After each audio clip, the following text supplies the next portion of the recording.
Hey, this is Math 105, section 7.5. We're going to solve some trig equations using trig identities to start. Okay, so we'll talk about using a trig identity. Okay, so let's look at this equation first. 1 plus sine of theta equals 2 cosine squared of theta. Now, when you see that sine of theta without the square, that should trigger, that should give you a hint that we're going to be stuck with sine of theta. We can't do anything with that one. But when you see a cosine squared, remember we can say cosine squared is 1 minus sine squared. So we can change this to 1 minus sine squared. We can't change this one. Okay, we can't change sine to cosine, but we can take cosine squared to 1 minus sine squared. So what we can do is we can rewrite this equation so it only has the one trig function of sine squared. You see that? If we change this to 1 minus sine squared. Okay. And then if we get 0 on one side, we have a quadratic, right? We have this, remember we have the s thing. We can talk about sine like being s, and we have 2s squared plus s minus 1 equals 0. And we can factor that as 2s minus 1 times s plus 1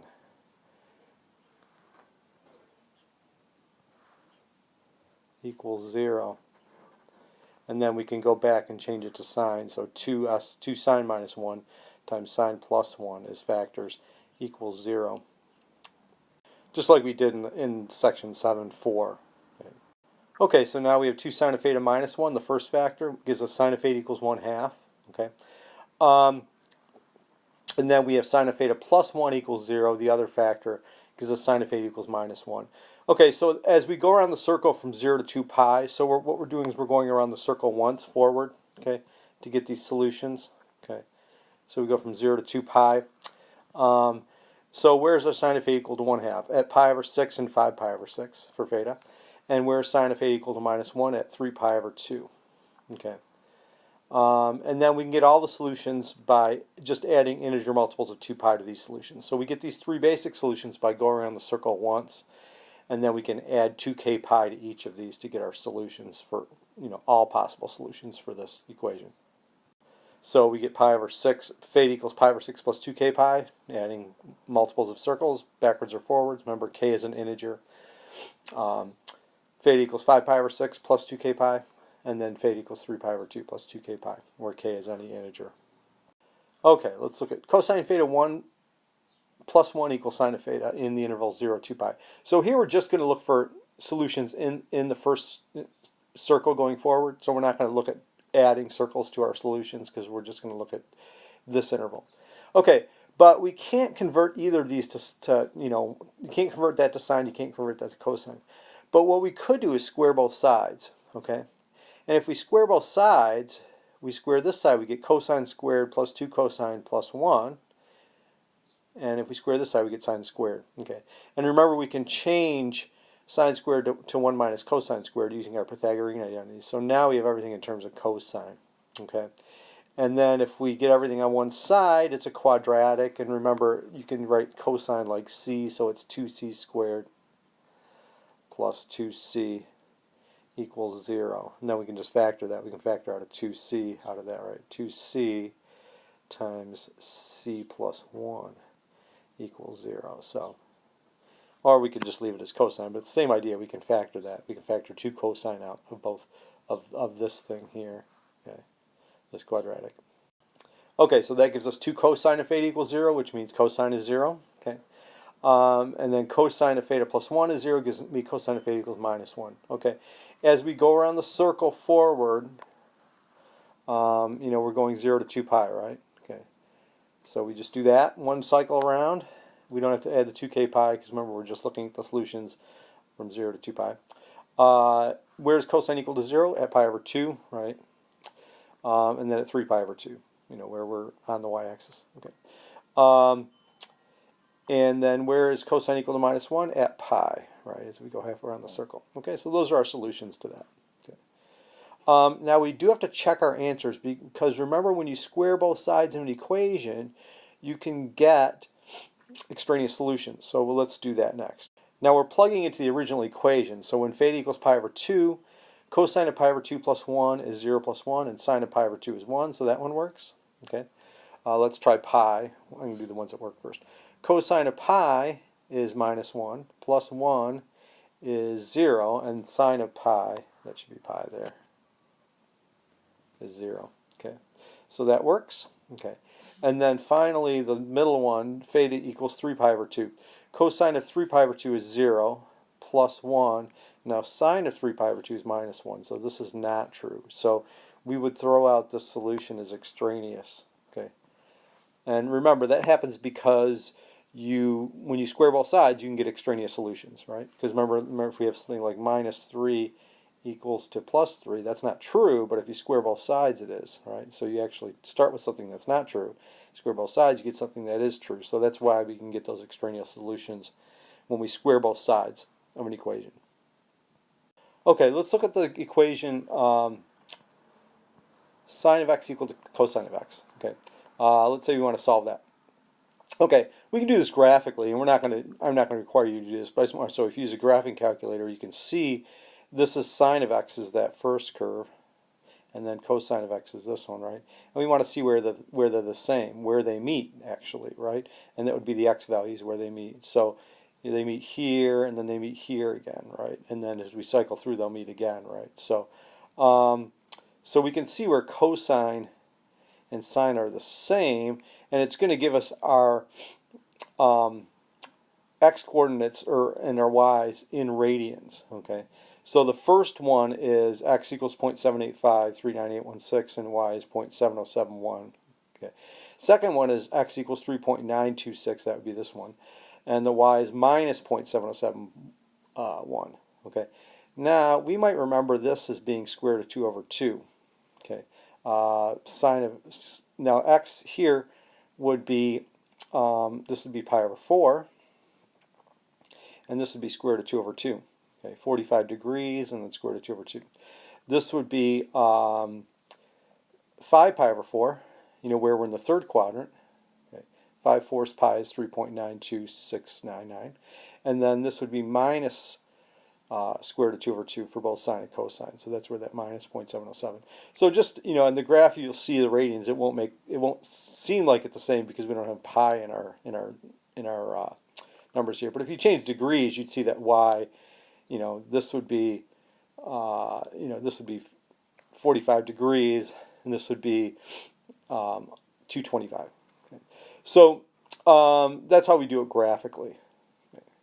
And then our graphing calculator, if we use a trace or the intersect command, we see the 2 points in our intersection are x equals 0.785, which is pi over 4 radians, and x equals 3.927, which is 5 pi over 4 radians. Okay, and then we could add these circles. But I'm not going to require you to do this, you know, on a test or anything. I just wanted you to see that. Okay, you can try it with a graphing calculator if you want, or a graphing application, just to kind of, you know, verify that.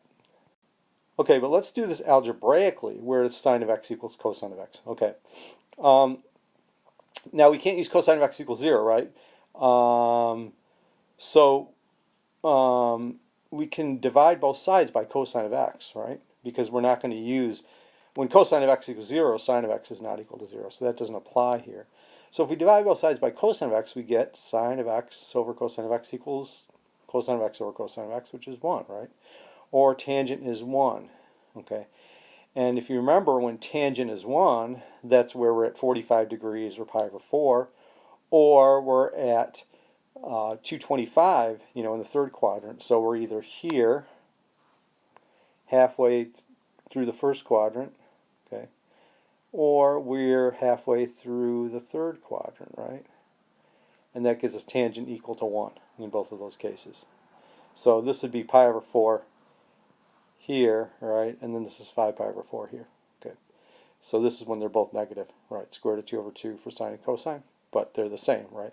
So we can kind of see that algebraically when we do that, when we divide both sides by, in this case, by cosine. Now let's say we're looking at the interval minus pi over 2 to plus pi over 2. So we're only looking at this interval here, going this way, first quadrant, or this way, backwards, fourth quadrant, and that's it. So the only solution we have would be that first one, the pi over 4, not the 5 pi over 4.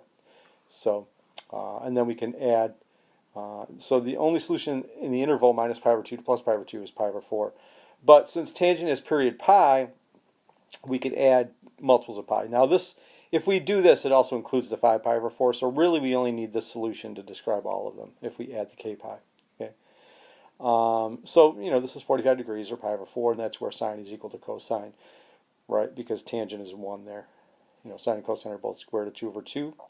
And then if we add 1 pi, we end up over here. So here's where we are, with pi over 4, right? If we add 1 pi, we end up over here, where sine and cosine are minus pi over 2 and minus square root of 2 over 2, both the same, right? So we still get a tangent equal to 1 there. So this will cover the 5 pi over 4 as well when we do that. Okay, now let's look at a trig equation involving multiples of an angle. Okay, in this case we have 3 times theta is our sine instead of sine of theta. So let's look at this equation. 2 sine of 3 theta minus 1 equals 0. Okay, and we want to find all solutions in the interval 0 to 2 pi. Okay, first we'll find all solutions to the equation, and then we'll find all solutions in the interval 0 to 2 pi. Okay, so we want to get the sine of 3 theta by itself. Okay, so we're going to add 1 to both sides and divide both sides by 2, and then we get sine of 3 theta equals 1/2.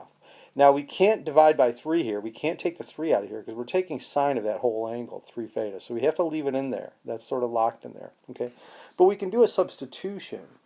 We can say let u equal to 3 theta. And then when we do that, we can just say, okay, now we're looking at sine of u is 1/2. Okay, and that's easier to figure out. Okay, so if we look at sine of u equals 1/2, we can figure out what u is. But now we have to do this. If you see a 3 here, that means if we're looking for solutions in the interval 0 to 2 pi, we're going to have to go around the circle 3 times. So this 3 here says do 3 circles. Okay, so we're going to go 3 circles with u, okay, to get those solutions. Okay, and then we're going to have to solve for theta eventually, do our substitution back. But this is much easier to do. Look at sine of u equals 1/2. Okay. Okay, so now if we're looking at sine of u equals 1/2, but we're going to look at 3 circles. Okay, don't worry about the 3 theta yet. So u would be pi over 6 and 5 pi over 6. That'd be our first circle, right? So there's where sine is 1/2, and then 5 pi over 6 is also 1/2. Okay, now we're going to do 2 more circles. So we'll go around the circle again. Okay, so if we add 2 pi to pi over 6, we're adding 12 pi over 6. That gives us 13 pi over 6. So that takes us there, second circle. Okay, and then if we do the second circle with 5 pi over 6, we go 5 pi over 6 plus a circle. That gives us 17 pi over 6. Okay, so that would be going around the second time. Okay, the third time, let's just count. So this is 12 pi over 6 is one circle, 24 pi over 6 is the second, and then as we go into the third circle, it's 25 pi over 6. So that's this one. Okay, and we're just finding our u's, right? Okay, and then as we do the one over here, remember we go 12 pi over 6, 24 pi over 6, and then another 5 pi over 6 would be 29 pi over 6. So that gives us this. Okay, so we have 6 solutions for 3 pi. For 3 theta, sorry, for 3 theta. Okay. In other words, we're going to get all these 6 solutions, 3 circles. Okay. Remember, this is circle 1. Oops. This is the first circle. This is circle 2. This is circle 3, and we're just using these 2 spots, right? Okay. 5 pi over 6 and 5 pi over 6, and then adding circles each time. Okay. Then we have 3 theta equals that, right? So now we're just going to solve for theta by dividing all these by 3. Okay. And we divide all those angles by 3.